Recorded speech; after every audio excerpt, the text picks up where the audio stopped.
Yes. Can you hear me? Yes, Susan Perrow, thank you so much for joining us today. For those who don't know, Susan is a founder of the field of therapeutic storytelling and a longtime leader of it. So we're very grateful and honored that you're with us today. So please tell us what you've been working on lately, and please tell us a story. Thank you, Eric. That was a very generous introduction. I'm one of many hundreds of founders of the field of healing stories. I think really we have to honor the indigenous peoples who just intuitively used stories for their so much. I just need to get myself back out of speaker view. Sorry, I want to look at all the lovely people, not at myself. There we go. So can I stay on this view now, Eric, now that that is fixed up? Yes. All right. Thank you. Thank you. So yes, I write therapeutic stories. I run trainings to share the experience I have with writing therapeutic stories. And the particular story I want to share with you tonight is one I have a very deep personal connection to.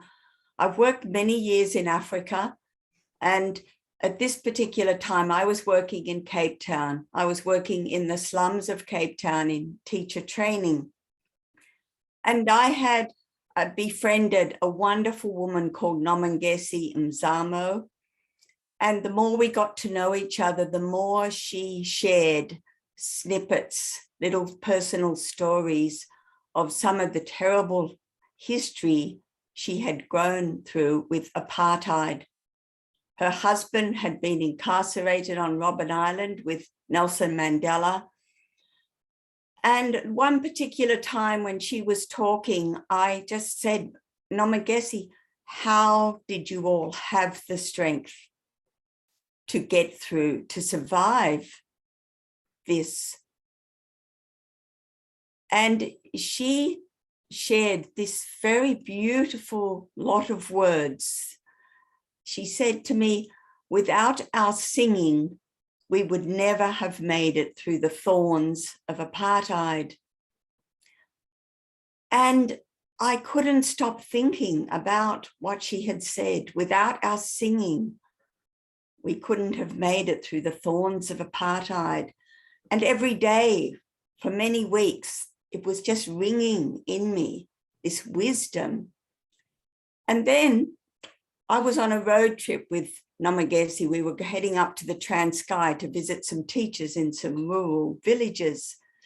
And we happened to be passing a farm, and there was one big pumpkin patch. You could see all the green leaves and a golden pumpkin growing in the middle. And Nomagesi just began to sing. Itanga elikulu, itanga elikulu, lishleli ebobeni. And I said, Nomagesi, that's beautiful. What are you singing about? And she said, I'm singing about the golden pumpkin that's growing in the middle of the field. Now that sat with me, and weeks later, a story. I think things go into a story pot, you mix them around, and weeks later, a story was cooked. And it's this particular story I want to share with you tonight. It's called Lindelwe's Song. I'll just have a sip of water.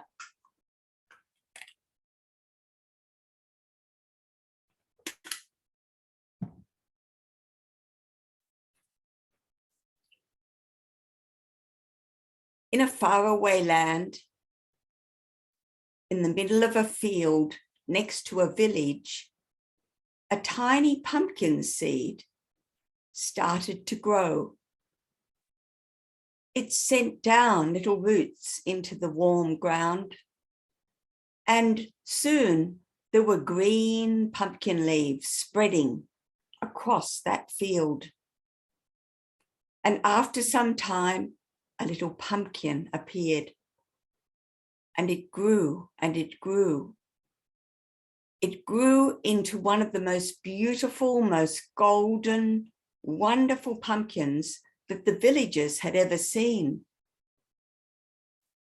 But this was no ordinary field, and this was no ordinary pumpkin, because as the pumpkin was growing round and golden and beautiful, all the way around the edge of the field was growing a hedge of thorns, thorns like you can't imagine you could ever know, thorns as long as your finger, thorns as sharp as needles.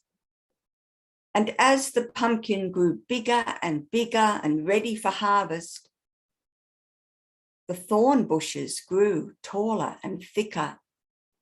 So by the time the pumpkin was ready to be picked, none of the villagers could get through the thick thorn hedge to harvest that golden pumpkin. They held a meeting. What could be done, they wondered. And an old grandfather in the village, he said, I have the sharpest axe in the village. I am going to try and chop down a gate in that hedge of thorns. So the next morning, he set off with his sharp axe and he started to chop. But this was no ordinary field, and this was no ordinary hedge of thorns, because every time the old grandfather chopped through a branch of the thorn bushes, another one quickly grew in its place. So by the end of the day, the grandfather had to admit that he couldn't be of any help. The next morning, one of the mothers in the village said, my spade is good and strong. I'm going to try and dig underneath that hedge of thorns. And so she set off across the field and she started to dig near the edge of the thorn bushes. But this was no ordinary field, and this was no ordinary hedge of thorns. And every time the mother dug her spade down and chopped a root of the thorn bushes, another one quickly grew in its place. So by the end of the day, the mother had to admit she couldn't be of any help. The next morning, one of the strong young boys in the village said, I'm good at climbing trees. I'm going to try and climb up and over that hedge of thorns. So he headed to the field and he began to climb.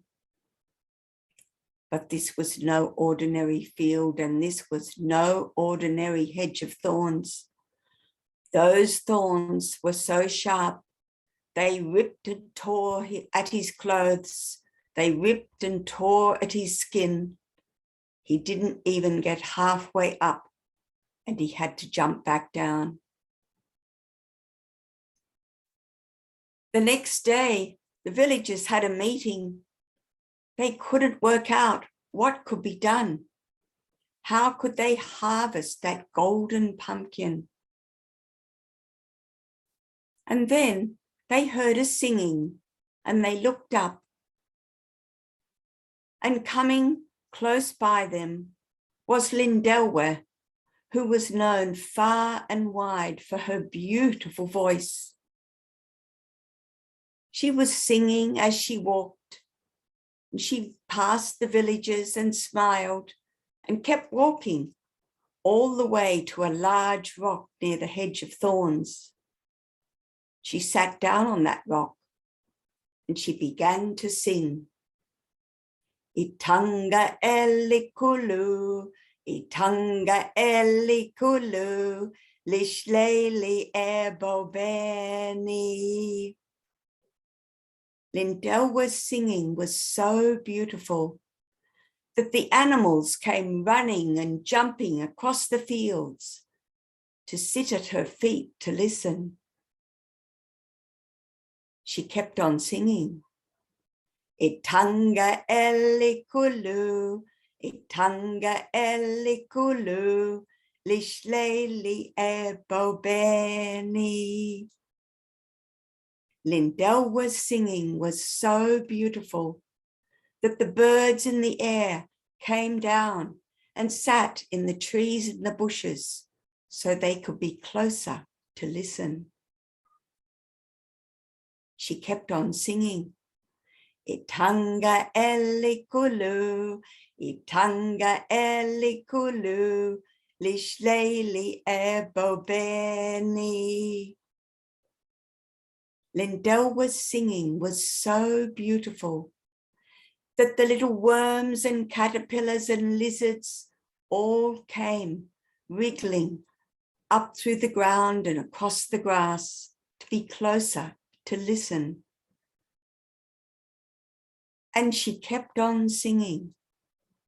Itanga elikulu, itanga elikulu, lishleli ebobeni. Lindelwe's singing was so beautiful that the clouds in the sky came down closer to listen. One little cloud came down so low, it hovered right in front of where Lindelwe was sitting. Lindelwe stopped singing and stood up, and she stepped into the cloud, and the cloud lifted her up, up, up, over the hedge of thorns and down, down, right into the middle of the pumpkin patch. And there Lindelwe was able to pick that beautiful golden pumpkin. She held it strongly in her arms. She stepped back into the cloud, and the cloud lifted her up, up, over the hedge of thorns and back down to where the villagers were waiting to greet her. They took that beautiful golden pumpkin and they chopped it into many pieces, and they made big pots of pumpkin stew, and they baked many loaves of pumpkin bread. And that night there was a great feasting, and they celebrated how Lindelwe, with her beautiful singing, was able to find a way over the hedge of thorns to pick the most beautiful golden pumpkin in all of the land.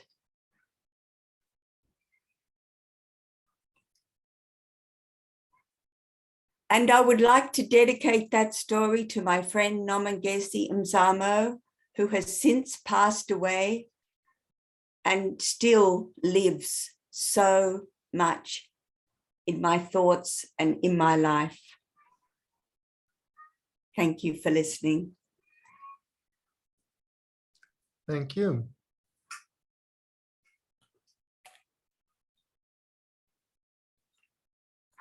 If I can just say, risk of my fourth book, Stories to Light the Night, a grief and loss collection for children, families, and communities.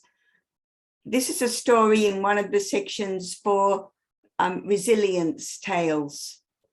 It's also going to feature on a story app, my new exciting news that an app developer from Europe is very kindly making with about 200 of my stories that will be launched soon. Eric, you will be invited and you can share the invitation. We're going to have a global online launch. And the song I just see in the chat, what does it mean? It's the song Nomagesi sang when we were on that road trip. A golden pumpkin is sitting in the middle of a field. And the book, you can buy it online through Book Depository and many other book sites. I'm just answering some questions in the chat. You know, I'm thinking about this story element that that nature hears the beautiful person and helps. Yes. Yes, that's right. I mean, on one level, we might call that a fantasy, that nature gets involved. And of course, in many stories, nature gets involved. But what can you say anything? What are your thoughts about the story element of nature getting involved? Well, I think nature can help. I think we need nature's help in so many ways. Nature needs our help as well. But on so many levels, I have another story. It's on my website called The Flowered Kimono. And I was asked to write this after the tsunami in Japan for a Japanese publisher. And when we're looking for strength, just as Indigenous peoples all over the world, we look to nature. Faye talked so much about that so beautifully. We find the strength that often many medications couldn't give us. We find that in nature. Nature has so many levels and layers. And when you look at the apartheid picture, it seemed there was no hope. It seemed there was no way through. There was no light at the end of the tunnel. And yet those wise words by Nomongesi, without our singing, we would never have got through the thorns of apartheid. Somehow the singing called in a solution. Of course, in my story, I fantasized that as the cloud. There are many ways you can build those solutions into your storytelling, your stories. I'm sure there's others out there listening tonight. It would be very good conversation if other people want to contribute to that question. Hi, Susan. Hi, Jyoti. Hello. How lovely to see you. I've run many trainings because of this lovely lady across India for many of your teachers and psychologists. Lovely to see your smiling face. So what resonated with me, Susan, was many a times whenever there are challenges, we get our axe out to deal with them. Okay. Yes. But it's the softness. I mean, I see cloud as the metaphor for softness and singing. That kind of help you wade through those challenges beautifully. You know, it's not the axe that works most of the time is what resonated with me. Yes, thank you.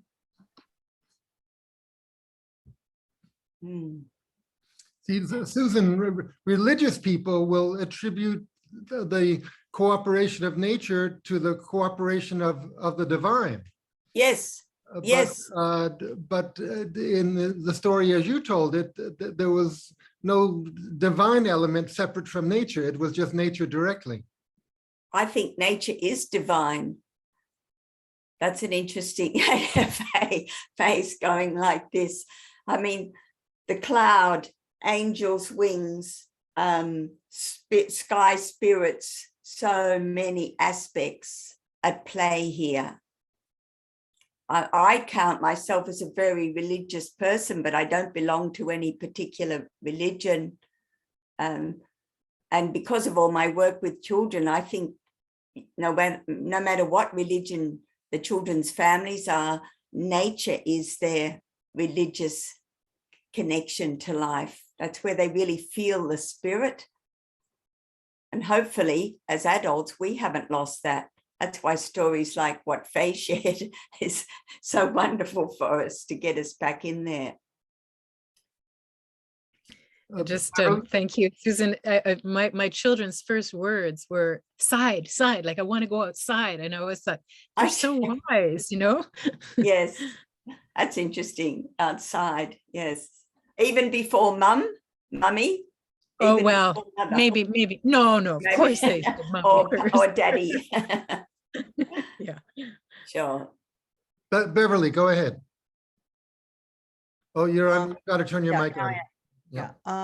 What I took away that really, went into my soul was nature needs our help.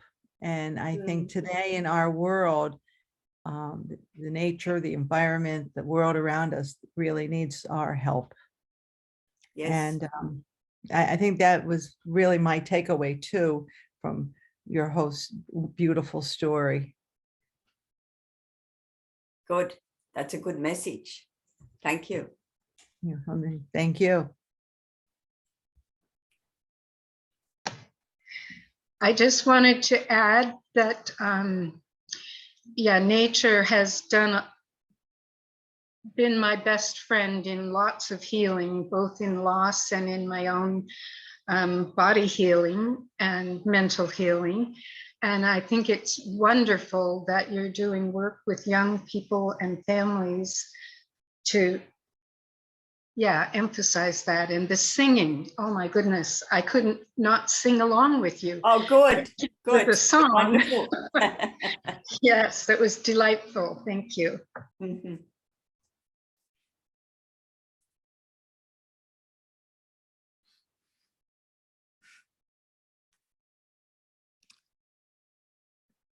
I think our world needs many more stories written for nature, written to help us find ways forward with healing all the damage that we have done.